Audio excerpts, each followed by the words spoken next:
U-Alfred Ngwane oneminyaka engu-68 wazalelwa eHarding eningizimu yesifundazwe.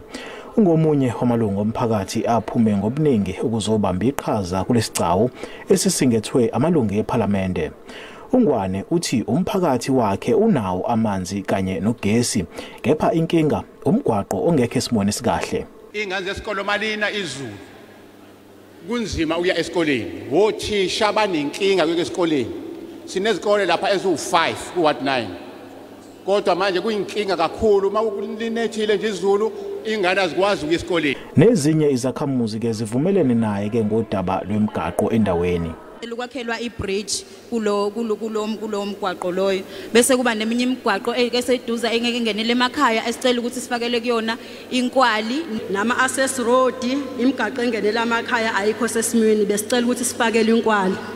Izikhukhula zango-April zashiya umonakalo engxenyeni ke yomgwaqo onguthela wayeka u-N2 kuze kube manje lengxenye yomgwaqo eyalimala ayikakalungiswa. uHulumeni uthe amathimba onjiniyela asematasa ngomsebenzi wokuzama ke ukuvuselela kabusha lomgwaqo. Owengamele ezokuthutha esifundazweni umnomzana uSipho Hlomuka uthi uHulumeni uyazisukumela lezi inkinga zemgwaqo. Kule financial year imali esifakile la ngaphansi kwerenkonyeni ingaphezulu kwa500 million ku nje lonke ukuthi kulungise imigwaqo. Izinhlangano zomphakathi lapha zibambisene ke nomasipala ukuzama ukulungisa ke eminye imigwaqo.